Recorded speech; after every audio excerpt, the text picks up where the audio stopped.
आज हामी तपाईलाई यस्तो रहस्य सुनाउँदैछौँ जसले फुटबल संसार नै हल्लाउने दाबी गरिएको छ।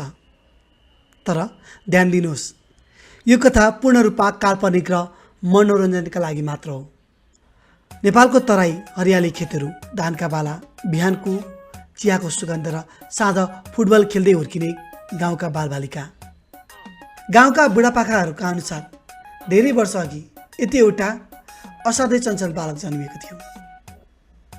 उसको नाम थियो लामे एमाले। गाउँका सबैले मायाले लामे भनेर बोलाउँथे। बिहान उठ्ने बित्तिकै ऊ साथीहरूसँग फुटबल खेल्न खेततिर कुद्थे। बल नभएको दिन मोजा, प्लास्टिक वा कपडाको डल्लो बनाएर खेल्थे। गाउँका एक हजुरबाको भनाइ छ, हामीले त त्यसै बेला भनिसकेका थियौँ यो केटो एक दिन विश्व प्रसिद्ध हुन्छ भनेर। त्यसै वर्ष केही विदेशी पर्यटक नेपाल घुम्न आएका थिए। उनीहरूले गाउँको बिचमा एउटा बालक सबैले छक्काउँदै गरेको फुटबल खेलेको देखे। उनीहरू अचम्ममा परे। एक विदेशीले अर्को विदेशीलाई भन्यो, दिस बोय इज स्पेसल। कथा अनुसार त्यसपछि उनीहरूले बालकलाई स्पेन लिएर गए। विमानस्थलमा नाम लेख्ने बेला नेपाली नाम उच्चारण गरेको कसैले बुझेनन्। गाउँकाले भनेका थिए, हो हाम्रो लामे हिमाल हो। के बोले भाइ? अब के बोले? तर विदेशी कर्मचारीले सुने ल्यामिन हिमाल।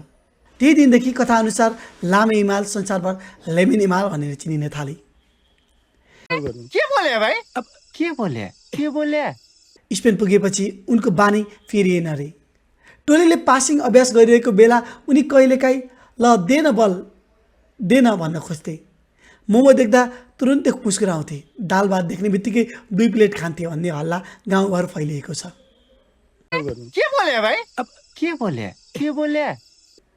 तराईका स्थानीयहरू अझै गर्वका साथ भन्छन्, विश्वले उनलाई लामिन एमाल भनेर चिन्छ, तर हाम्रो लागि उनी अझै लामै हुन्। अन्त्यमा हाम्रो टोलीले यो कथाको सत्यता खोज्ने प्रयास गर्यो, तर भेटिएको सबैभन्दा ठुलो प्रमाण गाउँका काकाहरूको एउटै वाक्य थियो, विश्वास लागेन? एकपल्ट हाम्रो गाउँ आएर सोध्नुहोस्। यो स्क्रिप्ट पूर्ण रूपमा काल्पनिक व्यङ्ग्य हो। वास्तविक व्यक्ति वा घटनासँग यसको कुनै सम्बन्ध छैन। यो भिडियो मनोरञ्जनका लागि बनाइएको हो। कसैको जीवनसँग मेल खान गएमा क्षमा प्रार्थी छौँ।